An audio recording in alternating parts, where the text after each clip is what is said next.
Hey, welcome everybody to the Talent and Strategy Show here on the Success is a Choice Podcasting Network, made possible as usual by our friends over at Affinity Recruiting and Consulting. Check out all the great services that they have by visiting affinitytoday.com. As usual, we have Ruston Pierce, our co-host. Ruston, welcome back to the show.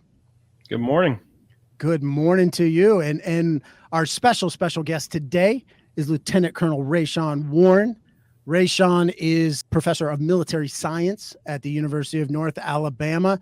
And probably most importantly, he was a former Division I college basketball player at Kent State. For those of you watching this, you might see number 42 there in the back row. That's RaShaun when he was at Kent State. And you see that dashingly handsome, skinny dude in the front row seated there. I don't know what happened to that guy. Those were some good times. RaShaun, welcome to the show. Thanks for having me. Appreciate it. Absolutely. So you were at Kent State. I was at Kent State. You were a basketball player there. Give us a 30,000 foot view of kind of your career, you know, going from being a college basketball player to now being a lieutenant colonel in the U.S. Army. I think it's been a wild ride. Been moving pretty fast, but things are kind of still the same as far as being part of a team. Being at Kent State University, the Golden Flashes, and then just being part of what was new, what was exciting from the beginning, not really winning a bunch of things. And then all of a sudden being like a staple of the university, staple of the city, staple of the state. I think those same things transferred into me being in the Army. All the things that I learned from Gary Waters, Coach D and all those guys, just translated into my position today as far as being a leader. I think all those fundamentals were learned then, but the important thing was just to be able to be part of a team again and make sure that you can move forward. So teaching people to be better, I guess. So RaShaun, I know you just mentioned several people that influenced you in your kind of leadership journey, but how would you say the Army assisted you in developing as a leader? The Army gave me some things that I did not have. In college, playing ball, you're having fun, you're running around, you're enjoying yourself. You're part of the team. The coach used to say, together, everyone achieves more. So you're part of the team. You feel for the team. You love the team. But the Army kind of gave me those extra things, like a sense of purpose, sense of value, sense of service, those things that I didn't have at that level. So now being responsible for other people's lives, being responsible for operations and things of that nature, just gives you a little bit more sense of responsibility. So I would say it's still kind of the same, but now the level of responsibility is just super duper high, and a lot of people are depending on you to make the right choice at the right time. We got this picture up. Give us some of your memories from when you were a Kent State basketball player. So you had mentioned Coach Gary Waters. Let's take a trip down memory lane. I guess down memory lane, I'll start when I was being recruited. So I was being recruited by a lot of colleges. I was a nominated McDonald's All-American when I was coming out of high school. Didn't actually make the team, but I was a pretty good basketball player. Then, all the coaches came to the house, talked to my mom, but the coach that stuck with my mom was Coach Gary Waters. The fundamentals of just who he was as an individual, who he was as a leader, who he was as a person. The education piece was going to come no matter where I went, but just having an individual of high character coming to your house and talk to your mom. My mom was like, hey, that's where you're going. You're going to Kent State. And it was big for me because, I grew up in a single parent household. My mom did everything for us. And I really value what my mom thought. Even though I never heard about Kent State before, my mom thought it was a good place. So I thought it was a good place. And when I got to college, I think it was like 7 of us were freshmen at the same time, maybe more. And we all developed as a cohesive unit. And just being able to get out there with those guys and learn every day. It wasn't like I had to learn really, really fast. Because if you could remember, I was actually academically ineligible my freshman year. The second semester, I just couldn't put 2 and 2 together for the most part. But I think it was a part of me being away from home, knowing my mom was doing everything by herself, and I'm the oldest. But what happened was my mom told me to lean on them because they were the one that she believed in. So being able to do that, the first year we didn't win a lot, but the second year we went to the NCAA tournament and the rest was history. So I grew with all of those guys there. Everyone in that picture was a part of my life. Everyone in that picture helped me with the development of who I am today. And, we still talk, we still in group chats. But I don't know if you're familiar, number 52, Big John Warden just passed away this week. And so, just kind of reminiscing about what he meant to us and how hard that's been because he was indeed family. Yeah, that was sad news with John Wharton passing away, number 52, big fella there in the middle, as you mentioned. So, RaShaun, we talked about Kent State, great team, building it together, having the right mix of players. How have you kind of utilized some of that, or how have you seen that in your role in the Army of building teams, of bringing people from different backgrounds, of different experiences, different walks of life, bringing them together for kind of a common purpose or a common mission? Just like I mentioned earlier, in college, everyone's coming from all these different places. You never met them before, you don't know who they are, and then boom, you're together. And then once you're together, you have to make it work. That's the team that you got, right? And no matter how you look at it, you just have to make sure that you put the right mix of people together in order to be successful. I think it's no different than the Army. You show up, you've never seen any of these people before. You're trying to figure out what they're good at, what they need development at, and then you work on it. You can't give up on them. And if they're not doing something well, you practice, i.e. you rehearse, and then you make sure that you clean it up, and then now you go out there and get the best product that you can. Except for in college, you're giving the best you can to the court. In the Army, you're giving the best you can to the American people. But the premise of it is still the same. In the Army, we say we want to build cohesive teams through mutual trust. Trust is the bedrock of what the Army is and who we are as an organization and institution, however you want to look at it.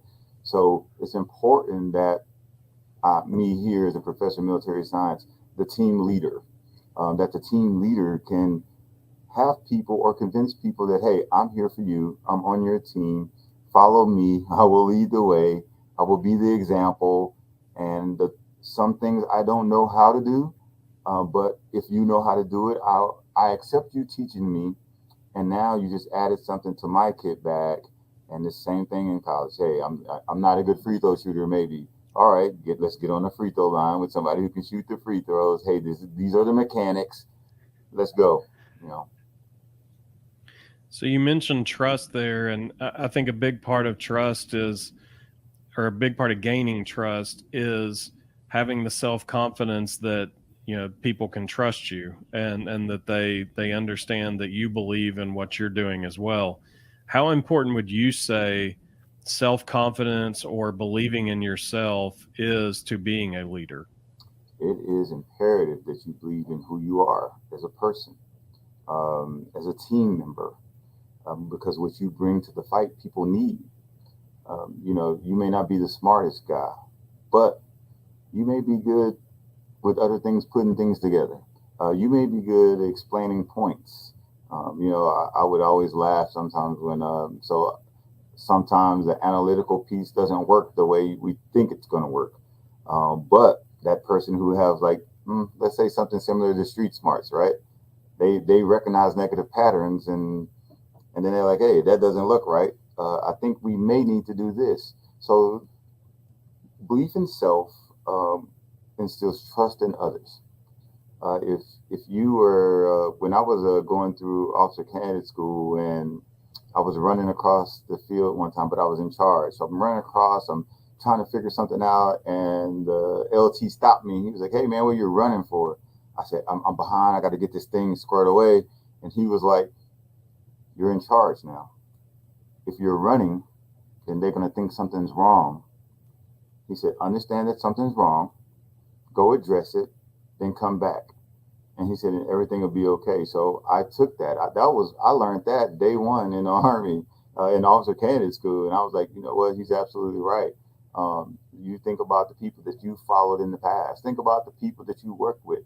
Those people who are what we would say that are high strung and always worried, they make us worried. Those people who endure harsh challenges and they stay calm under pressure, they make us feel calm. So that's how I think it would tie in. When I think of staying calm under pressure, I think of all the different problems or situations or issues that you might get yourself in, whether it's a battlefield type situation or training situation for a battlefield situation. You know, you're always training, you're always trying to get better, but one of those things is being able to solve problems. How have you learned to be a better problem solver, especially under stressful situation? How to stay calm? You know, like that person was telling you. You know, if you're running, people think that there's a problem, or you're drawing attention to yourself, or maybe just in a chaotic situation. You know, you just need to stay calm. What are some things how have you learned to be a better problem solver through the years? I guess one is knowing what I'm doing.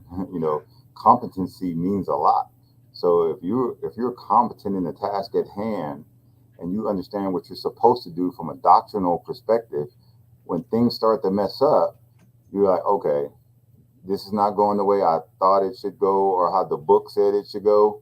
But I know what I'm doing, so I know how I can kind of alter this and still get the same result. You know, going back to trust.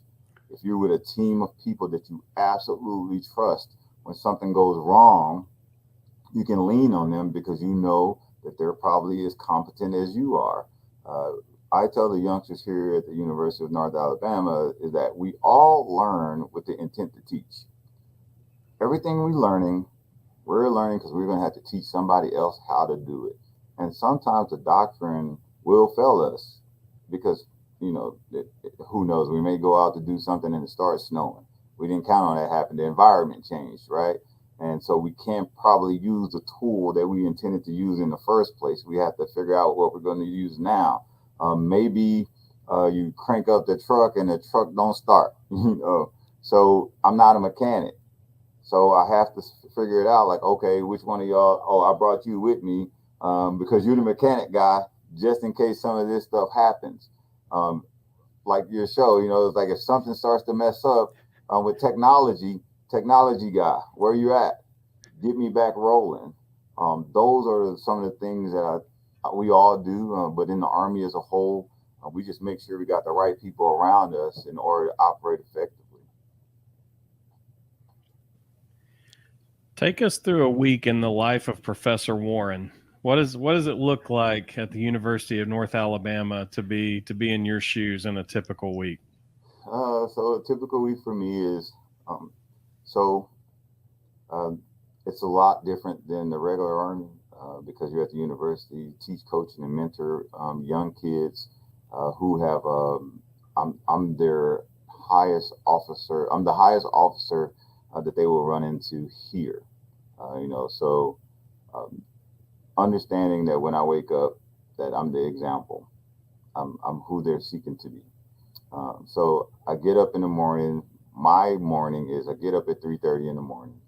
I go to the gym at 4 o'clock. I work out from 4 o'clock to like 5:30. Then I go work out with the youngsters, my kids, from 5:30 to 6. So we well 5:30 to 7. My fault. And we do our physical training.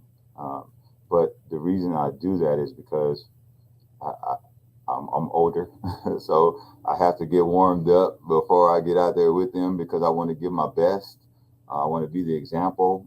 After physical training, we show up in the office. It's a lot of paperwork because not only are you trying to mentor the kids, you're also trying to be a community partner. You also, here we go again with this. So you're always trying to be a community partner as well. So there's a plethora of things going on. So I may be talking with the mayor of Florence one day. I may be doing some things with Dr. Shaw, who is the superintendent of schools in the city of Florence Independent School District. I might be at the high school with Dr. Shepard, working with some initiatives that he has out there.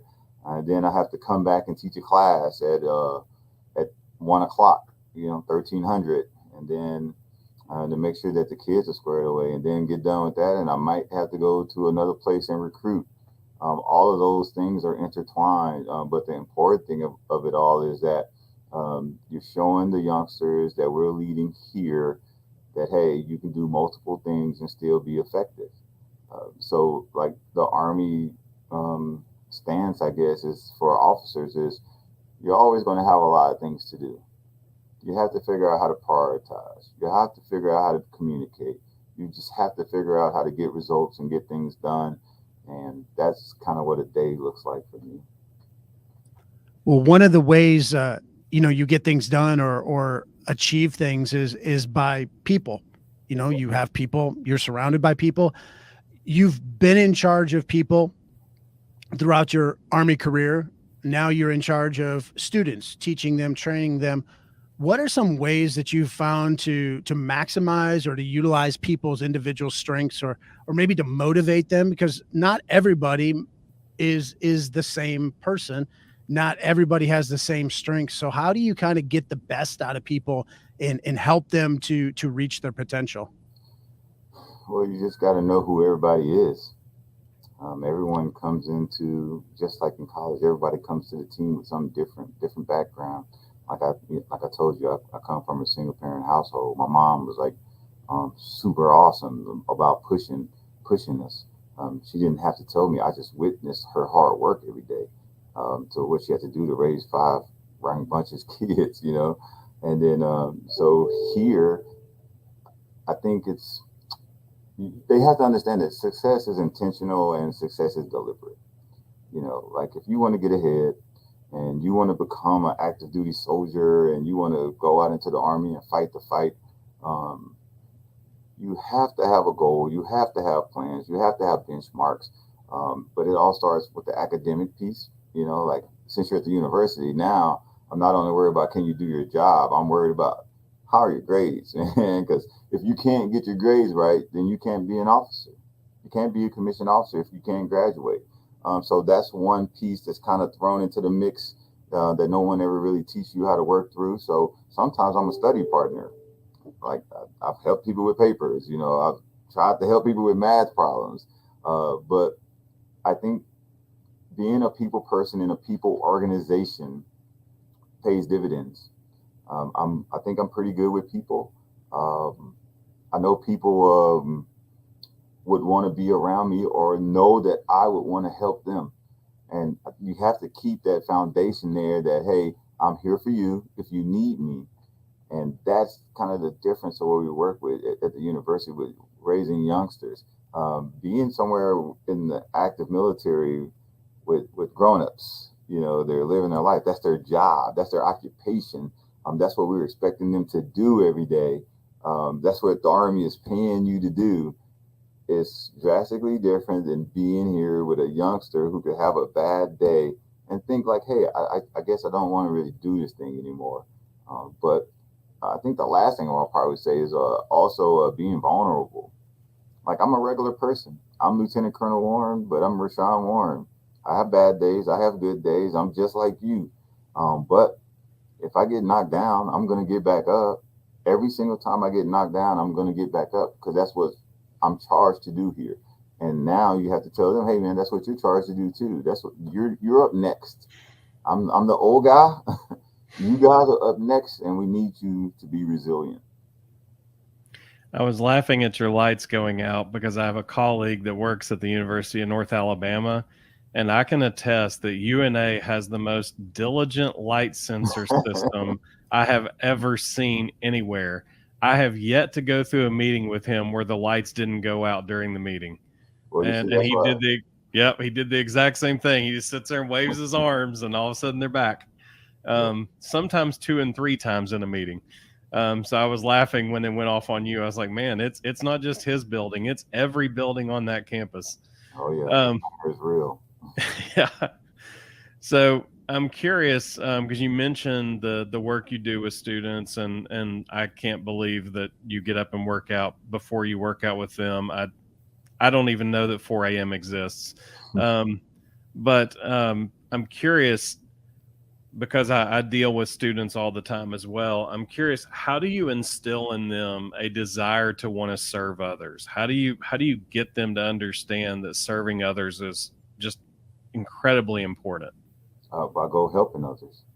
I think that's the easiest way. It's the same thing I did with my son. You know, we go volunteer at the community center, cook breakfast, take them to the homeless. You know, get our old clothes and give it to the people who don't have much.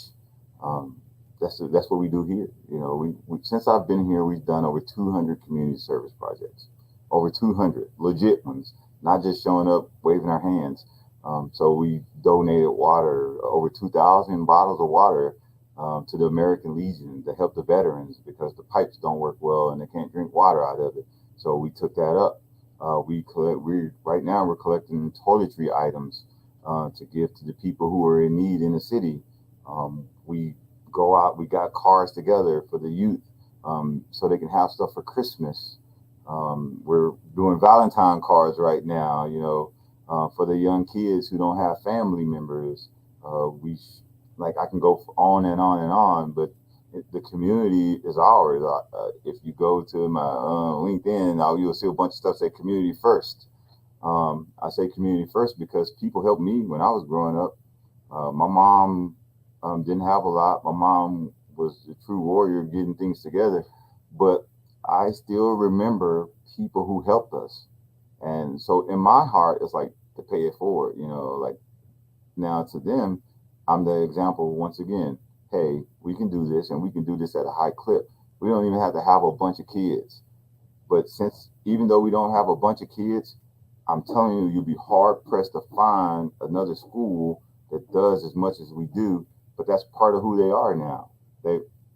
I learned with the intent to teach. I'm teaching them in hopes that they would take that into the military and say, hey, you know what? I'm supposed to be a selfless servant. I'm supposed to help other people. And if you go in there, you know, we would, back in the day, I remember reading a book that said we were supposed to lead, train, maintain, and care as an Army person. And I always thought to myself that caring was the biggest part, because if you care, you're going to at least try to do what's right. And if you're trying to do what's right, more often than not, you're going to come out on top. Well, Ruston, you're impressed that he gets up at 3:30 in the morning. We're not going to. This is a PG rated show, so we're not going to ask him to take off his shirt or whatever. But he definitely he definitely knows where the weight room is. RaShaun has been working out for a long time, but you know, as a former college athlete, you know, you work out a lot. You're in the Army.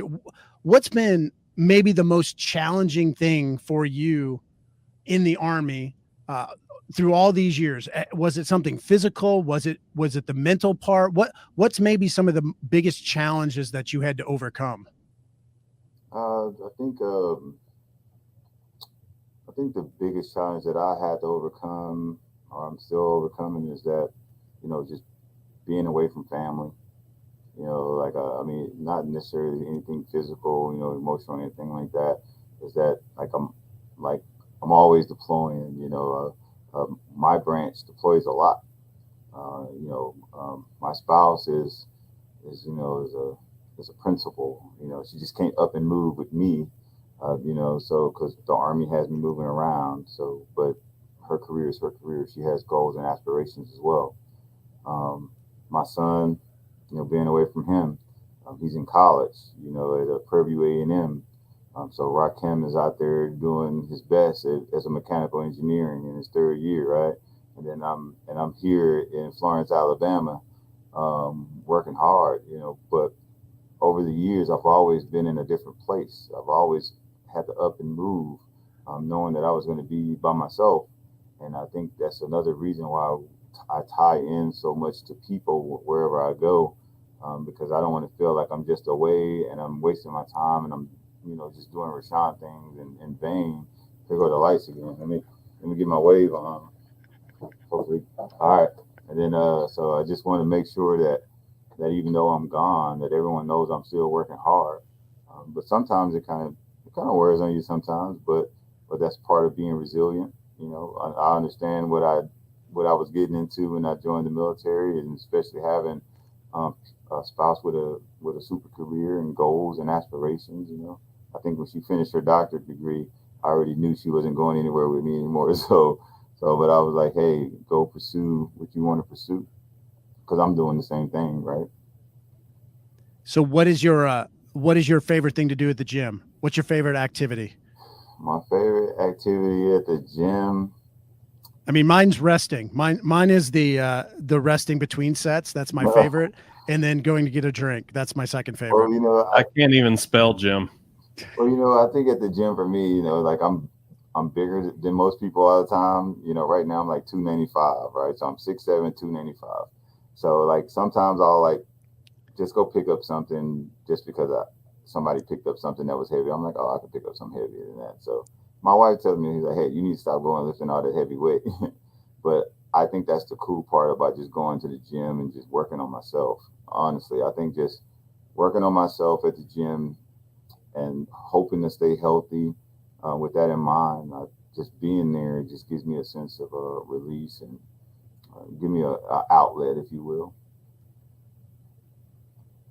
Well, the most difficult thing probably is finding the right pose for Instagram. Oh yeah, well, that's not hard, you just got to go in there and post whatever comes out that day. I work out with this guy named Kush Garv. He's short, way shorter. He's like maybe like 5'4", but he does calisthenic exercises, right? And so he's trying to teach me how to do a handstand push-up. I was like, that's not happening, man. He does handstand, push-up, burpee, backflips. He does all that stuff. And I was talking to him this morning. I said, I'm amazed at who you are. I'm amazed that you were able to train yourself to do all that. I think the gym is a place where you can see the potential in a lot of people. They're in there. Sometimes you see people who don't know what to do. They don't know how to do it, but they're in there trying. And so every time I'm in the gym and I see somebody who's just trying to get out there, like I'm pretty impressed with them, because me knowing what to do, I still go in there and I dread it. But I can imagine going in there and not knowing what to do, but trying to figure it out and learn, and maybe not seeing the progress, but knowing that you got to stay in there. So I'm pretty impressed with people like that.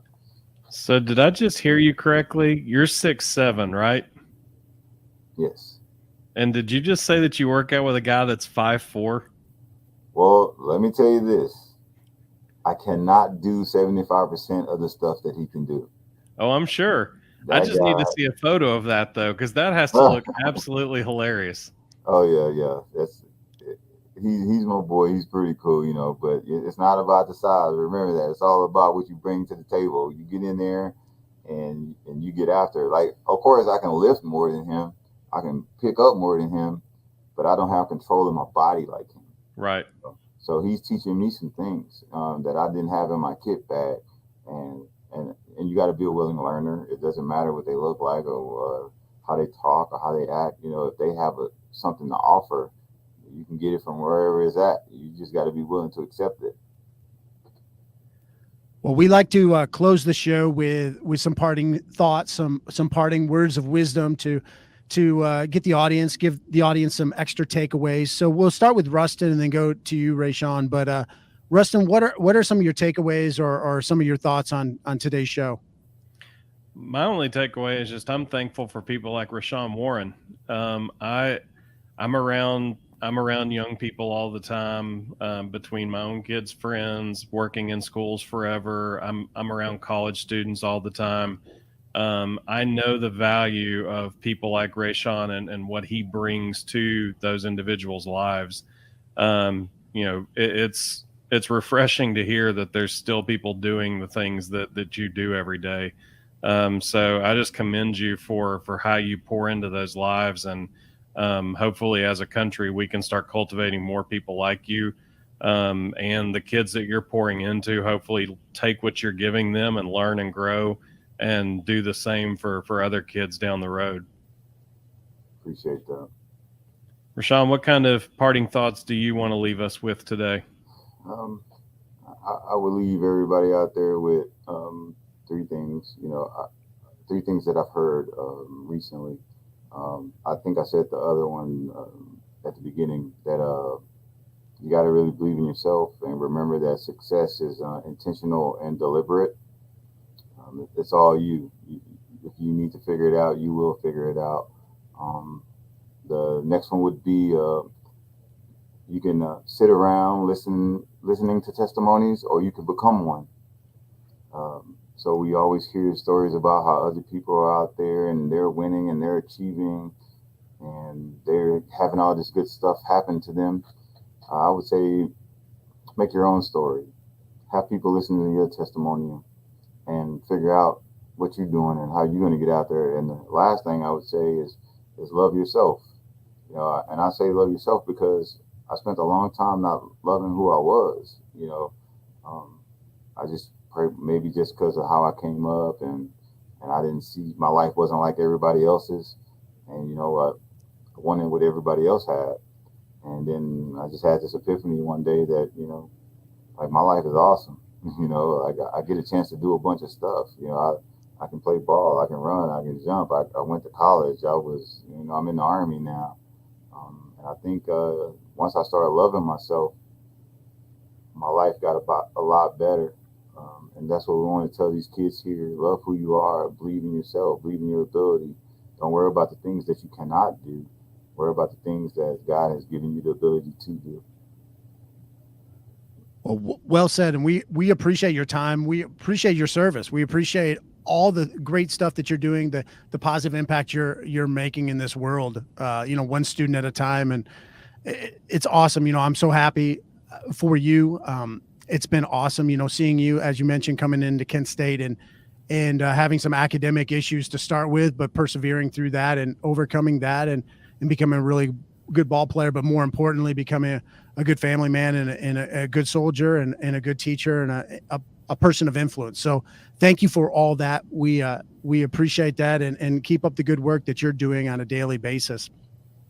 Thank you all. Thanks for having me on. I really appreciate it. Yeah, and we appreciate everybody tuning into this, whether it was on YouTube, Rumble, Facebook, LinkedIn, or you're listening to it on the Success is a Choice Podcasting Network. We appreciate that. Remember, success is a choice. What choice will you make today?